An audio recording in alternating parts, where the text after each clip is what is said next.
स्वागत है आप सभी का आपके अपने YouTube channel Manish classes Kolkata में।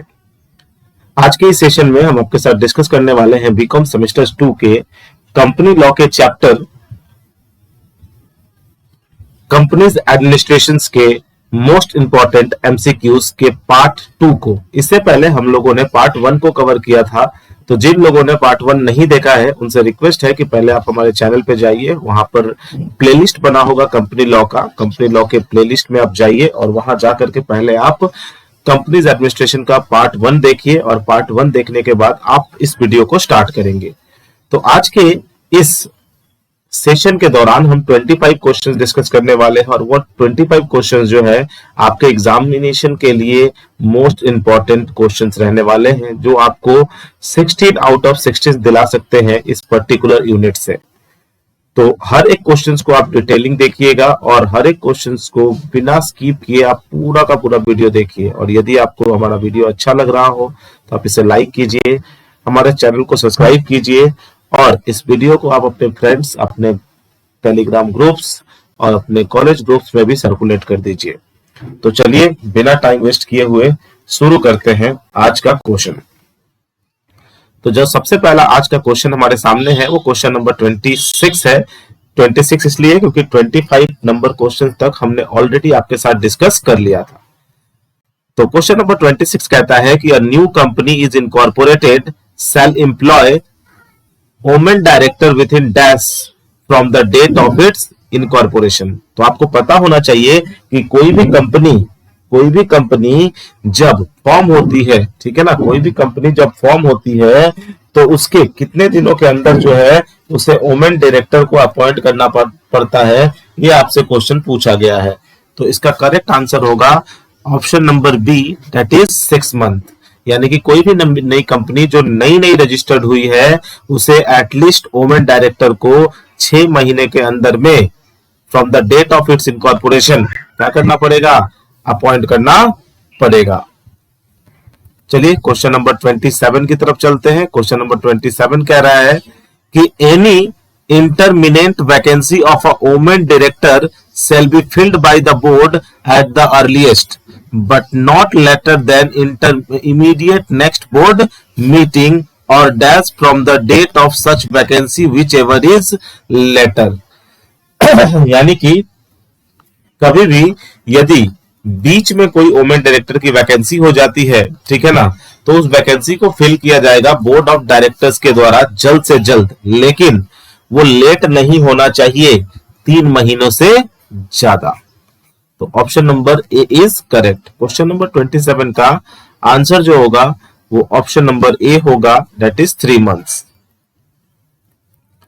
अगला सवाल है हमारे सामने क्वेश्चन नंबर 28। क्वेश्चन नंबर 28 में है every company shall have at least 1 director who has stayed in India. आपको पता है कि हर एक कंपनी का क्या होता है, एक डायरेक्टर होता है जिसे हम रेसिडेंट डायरेक्टर कहते हैं, जो कि इंडिया में रहा हो for a total period of not less than 182 days. क्योंकि आपने टैक्सेशन आप जब पढ़ोगे तो वहां पे आपको पता होना चाहिए कि हम रेसिडेंट को उसी को कहते हैं जो 2 कंडीशंस को सेटिस्फाई करते हैं। उस कंडीशन में एक कंडीशन ये है कि वो कम से कम लास्ट फाइनेंशियल ईयर के दौरान कम से कम इंडिया में 182 डेज या उससे ज्यादा रहा हो। तो your correct answer will be option number D, that is 182 days. चलिए क्वेश्चन नंबर 29 की तरफ चलेंगे। क्वेश्चन नंबर 29, क्वेश्चन नंबर 29 हमसे क्या डिमांड कर रहा है, लेट्स सी। तो क्वेश्चन नंबर 29 हमसे कह रहा है कि as per the companies act 2013, companies act 2013 के अनुसार every listed public company shall have at least dash of the total number of directors as an independent directors. यानी कि एज पर कंपनीज एक्ट 2013 के अनुसार हर एक लिस्टेड पब्लिक कंपनी में कम से कम कितने नंबर ऑफ डायरेक्टर्स जो है वो इंडिपेंडेंट डायरेक्टर्स होने चाहिए। तो as per companies act 2013 every listed public company shall have at least 1/3 याद रखेंगे, 1/3 of its total, 1/3 of the total number of directors जो है वो क्या रहेंगे, इंडिपेंडेंट डायरेक्टर्स रहेंगे। Always remember. अब एक बात मुझे और बताते आप जाएंगे, इसी टॉपिक से रिलेटेड एक बात बताइए कि मैं यदि आपसे ये क्वेश्चन कहूं कि इंडिपेंडेंट डायरेक्टर्स के बारे में हमें किस जगह या कौन से सेक्शंस में डिफाइन किया गया है, तो आप कहेंगे independent directors is defined in section 2 sub section 47। ठीक है। और यदि पिछले वाले से पूछूं कि सर वोमेन डायरेक्टर्स के बारे में कहां पर आपको बताया गया है, तो आप क्या कहोगे कि वोमेन डायरेक्टर्स के बारे में हमें डिफाइन किया गया है सेक्शन 149 के अंदर।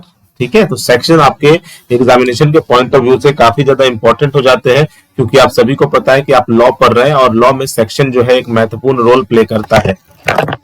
चलिए क्वेश्चन नंबर 30 की तरफ चलते हैं। क्वेश्चन नंबर 30 कह रहा है आपसे कि where the chairperson of the board of directors of a listed company is a non executive director, यानी कि जब भी किसी कंपनी के बोर्ड ऑफ डायरेक्टर्स का चेयरपर्सन जो है, ठीक है, वो नॉन एग्जीक्यूटिव डायरेक्टर होता है, तो at least dash of the board of directors shall comprise of independent directors. तो उस कंपनी में कम से कम कितने क्या होने चाहिए, इंडिपेंडेंट डायरेक्टर्स होने चाहिए। तो ऑलवेज रिमेंबर कि यदि इस तरीके का कोई सिचुएशन आता है, ठीक है, इस तरीके का कोई सिचुएशन मतलब किस तरीके का, तो जो मैंने अभी आपके सामने कहा इस तरीके का कोई सिचुएशन आता है, तो विल ऑलवेज रिमेंबर दैट 1/3 जो होंगे वो क्या रहेंगे, वो इंडिपेंडेंट डायरेक्टर्स रहेंगे। आ जाते हैं क्वेश्चन नंबर 31 के ऊपर। क्वेश्चन नंबर 31 आपसे कह रहा है कि where a listed entity does not have a regular non executive chairperson at least dash of the board of directors shall comprise of independent directors. तो यहाँ पे देखिए, अभी थोड़ी देर पहले पढ़ा हमने कि वो लिस्टेड कंपनी जिनका चेयरपर्सन जो होता है, ठीक है, वो नॉन एग्जीक्यूटिव था, तो उसमें कितना था अभी हमने पढ़ा, तो उसमें पढ़ा 1/3। ठीक है। लेकिन जहां पे भी लिस्टेड कंपनी होती है और वहां पे जो उसका डायरेक्टर होता है या चेयरपर्सन होता है, ठीक है, वो नॉन एग्जीक्यूटिव चेयरपर्सन होता है, तो वहां पर जो संख्या होती है वो हाफ हो जाती है, दैट मीन्स आधा। Question number 32, where the regular and non-regular chairperson is a promoter of the listed entity or is related to any promoter or persons occupying management positions at the level of board of directors or at one level below the board of directors of the listed entity shall consist of independent directors। तो you will have to remember that half, मतलब कि total number of directors के आधे जो होंगे वो क्या रहेंगे, इंडिपेंडेंट डायरेक्टर्स रहेंगे। ये एग्जामिनेशन के पॉइंट ऑफ व्यू से बिल्कुल इंपॉर्टेंट नहीं है, आप इसको चाहें तो स्किप कर सकते हैं।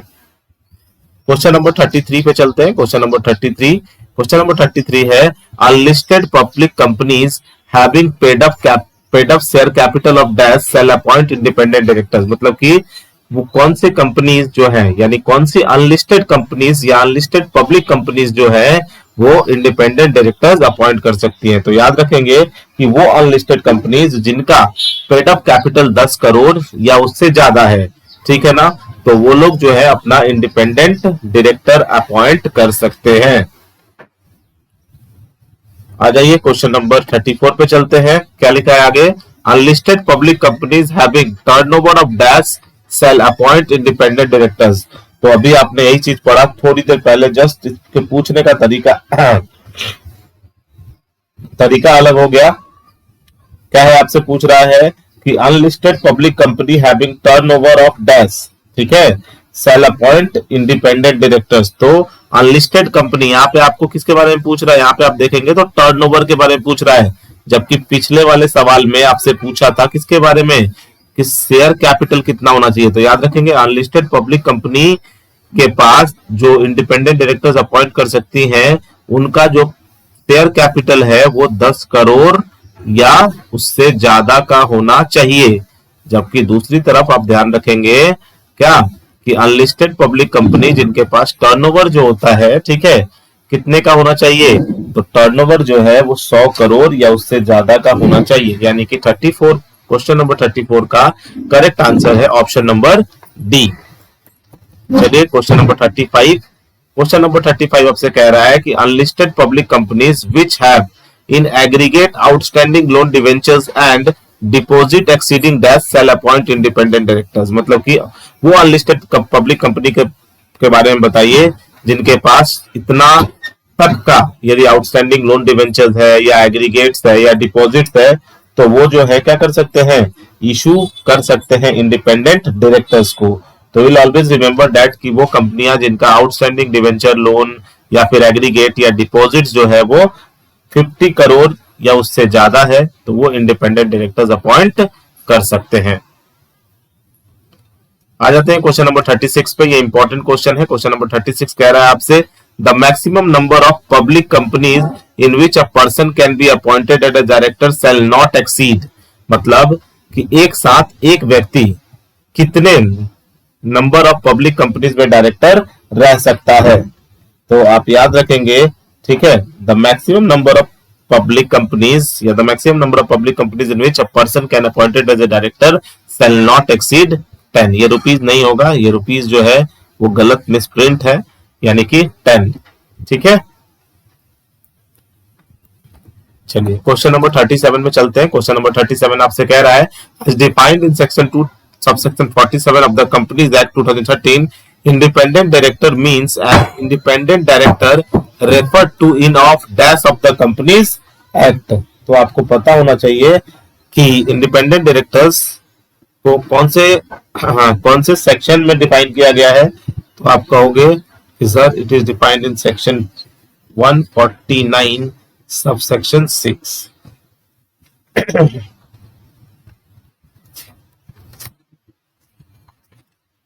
चलिए अगले सवाल पे चलेंगे, अपन लोग एक एक करके समझते चलेंगे। ठीक है, चलिए क्वेश्चन नंबर 38 आपके सामने है, और क्वेश्चन नंबर 38 जो है आपसे कह रहा है कि an independent director means a director. An independent director का मतलब क्या होता है, who in the opinion of the board of directors is a person or a person of integrity and process relevant expertise and experience। option A। option B, who was in or was not a promoter of the company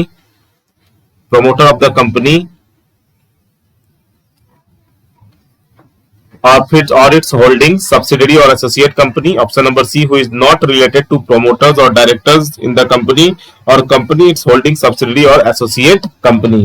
and option D is all of the above। so remember कि an independent director is the person जिसके अंदर ये सारी बातें apply होती हैं। so option number D would be the correct answer। now let's move to question number 38। अब हम चलते हैं क्वेश्चन नंबर 38 की तरफ और क्वेश्चन नंबर 39 की तरफ। और क्वेश्चन 39 हमसे क्या पूछ रहा है, क्वेश्चन 39 हमसे पूछ रहा है, the following directors can not be independent directors. इनमें से कौन से व्यक्ति को हम इंडिपेंडेंट डायरेक्टर्स नहीं अपॉइंट कर सकते। तो managing director, nominee director, whole time director, all of the above. तो ये तीनों के तीनों पोजीशन जो है they can never be appointed as a whole time director, never be appointed as independent director.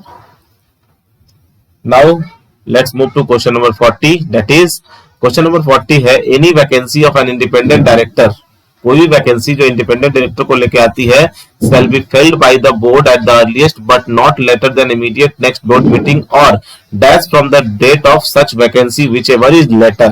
उससे ज्यादा लेट नहीं होना चाहिए। तो मैंने अभी आपको थोड़ी देर पहले बताया कि that not must be less than 3 months। कितने महीने, 3 महीने से ज्यादा नहीं होने चाहिए। Now question number 41, no independent director shall hold office for more than 2 consecutive terms। मतलब कोई भी इंडिपेंडेंट डायरेक्टर, ठीक है, कितने टाइम के लिए, 2 से ज्यादा टाइम के लिए डायरेक्टर नहीं बन सकता, but shall be eligible for appointment after the expiration dash of ceasing to be an independent director। so remember that will be the period will be 3 years।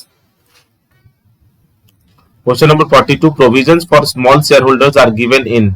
Small share holders के बारे में कहां पे provision दिया गया है।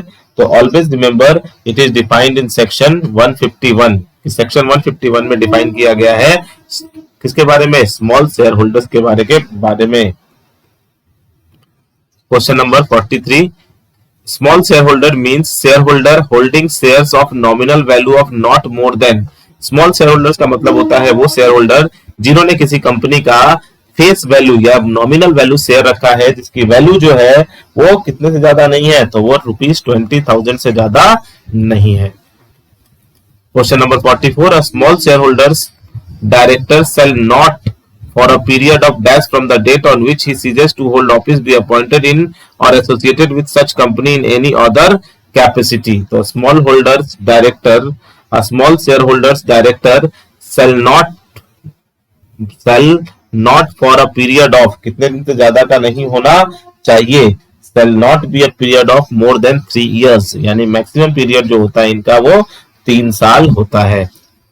Now question number 45 कि no individual shall hold office at the same time as small shareholders directors in more than, अभी आपको बताया मैंने कि कोई भी इंडिविजुअल, ठीक है ना, कोई भी इंडिविजुअल कितने, no individual shall hold offices at the same time, same time में वो कितने ऑफिसेस में नहीं जा सकता है स्मॉल शेयर होल्डर डायरेक्टर के रूप में, कितने से ज्यादा, मतलब कहने का मतलब ये है कि कोई व्यक्ति या कोई इंडिविजुअल जो कि स्मॉल शेयर होल्डर डायरेक्टर है तो वे एक साथ मैक्सिमम कितने कंपनियों में डायरेक्टर रह सकता है. तो इनकी लिमिटेशन जो होती है वो क्या होती है, 2.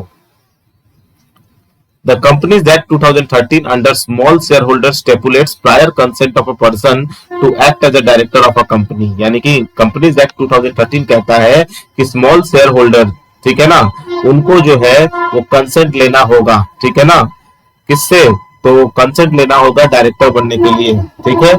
इसका प्रोविजन कौन से सेक्शन में मेंशन है, तो this provision is given in section 152 sub section 5. Now question number 47, a person has to give his consent in form number dash to hold the office as director of the company. तो director of a company बनने के लिए किसी व्यक्ति को DIR कौन सा form भरना पड़ता है, तो अपना कंसेंट देने के लिए, that is called DIR number 2. Question number 48 है हमारे सामने, the consent of a person to act as a director is to be filed with the registrar within dash of the appointment. यानी कि कोई person जो director बनना चाहता है उसको रजिस्ट्रार के पास जाकर के अपने अपॉइंटमेंट से कितने दिनों के अंदर में अपना कंसेंट अप्रूवल फॉर्म जमा करना पड़ेगा, तो विद इन 30 डेज, कितने दिनों के अंदर, 30 दिनों के अंदर. ये एग्जाम में आपसे पूछा जा सकता है कि कोई डायरेक्टर जो है मैक्सिमम कितने दिनों के अंदर अपना कंसेंट जमा करता है रजिस्ट्रार के पास. तो on appointment of a director the company shall file a return along with the consent of the directors with the registrar in form number.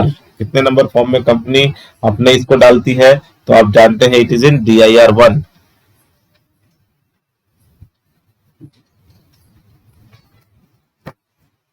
मैं एक बार इस क्वेश्चन को थोड़ा वेरीफाई कर लेता हूं, प्रोबेबली इस क्वेश्चन में थोड़ा एरर है, मुझे जहां तक लग रहा है. मैं एक बार देख लेता हूं. On appointment of a director the company shall file a return along with the registrar in form number dash.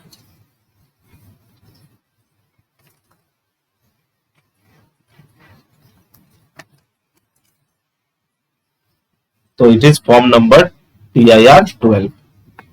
ठीक है.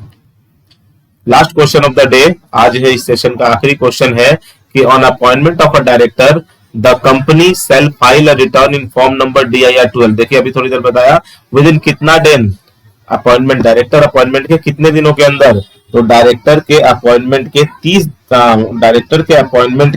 30 दिनों के अंदर जो है कोई कंपनी जो है रजिस्ट्रार के पास DIR नंबर 12 जमा करती है. तो ये सारे के सारे वो इंपॉर्टेंट क्वेश्चन है जो कि आपको कंपनीज एडमिनिस्ट्रेशन से रिलेटेड पूछे जा सकते हैं. आप जानते हैं कि कंपनीज एडमिनिस्ट्रेशन से रिलेटेड जो क्वेश्चंस पूछे जाते हैं वो ज्यादातर क्वेश्चन जो है डायरेक्टर से रिलेटेड होते हैं, और हमने उन सारे के सारे डायरेक्टर से रिलेटेड क्वेश्चंस को यहाँ पे दिखाया है ताकि आप इन चीजों को बार बार मेमोराइज करें. यदि आपको वीडियो में किसी तरह की कोई प्रॉब्लम आती है तो डिस्क्रिप्शन में हमारा नंबर दिया हुआ है, वहां से आप हमारे नंबर पे कॉल बैक कर सकते हैं, मैसेज कर सकते हैं. ठीक है. और आप हमारे चैनल को लाइक करना और सब्सक्राइब करना ना भूलें. यदि आपको हमारा प्रयास अच्छा लग रहा है तो ज्यादा से ज्यादा लोगों के बीच में शेयर करें. धन्यवाद.